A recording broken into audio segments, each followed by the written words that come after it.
History that hung for decades inside a South Florida man's home. Local 10 investigative reporter Amy Viteri takes a look at how it got there and the work of one family to return it to its rightful owner. Yeah, and over here where the painting was. It was a mystery that hung on the wall of Jairo Florez's Miami Springs home for 25 years. He put it on the wall and it kind of became part of the family. Before retiring, Florez worked in banks installing safes and vaults. I worked at Total Bank, but the Omni in Biscayne and 17.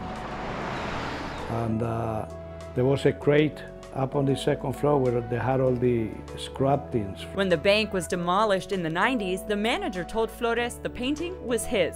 He assumed based on the size, more than 5 feet tall, it would be of a landscape. We saw that picture, and I said, oh my goodness, what I'm gonna do with it? But intrigued, he decided to keep it. And he always say, hi General, good morning General. Still had the hook in there. Hanging it right outside his bedroom. I was very curious, I don't want to throw it away. It was a beautiful painting, huge painting. You could see it's good quality. I think it's her mother with. But it wasn't until 2015, when his nephew, Lieutenant Rick Kidder, retired from the Navy, that he began to hope they could possibly identify that man in the uniform. I would always see this military painting on the wall, and I started to research the different campaigns, the ribbons and the medals he had. The painstaking search took 2 years. Then finally, one night this face just popped up, and I knew that was him. The man he found was Major General Claire Lee Chenault. In World War II, Chenault famously led a group of American volunteer pilots known as the Flying Tigers, often credited with defending China from Japanese forces after the attack on Pearl Harbor.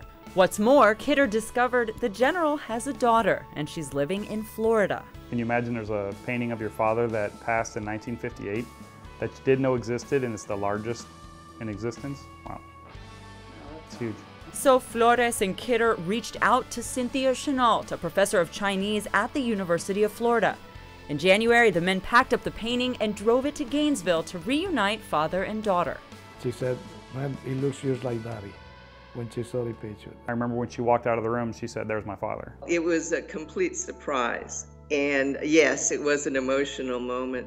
Cynthia Chenault told us by Skype she never knew this painting existed and must be based on a photo. Her father, who died in 1958 when she was just 8 years old, never sat for a portrait. And I suspect that it was a Chinese artist who painted this one. And I would love to know who it was who painted it. Whoever painted it never signed the painting. But how this piece of history ended up inside a bank in downtown Miami and for how long is still a mystery. I have no idea at all. And that is a mystery I would love to unravel. For the painting's longtime keeper, it's good enough knowing the general is where he belongs. That makes me very happy, that he's resting at home, he's with his family. Amy Viteri, Local 10 News. Oh, what a story. Was Cynthia Chenault says she's grateful to the men for keeping her father's painting safe all of these years. She plans to enjoy it for a while, but says eventually she would like to donate it to the Smithsonian or another museum dedicated to the Flying Tigers. Love that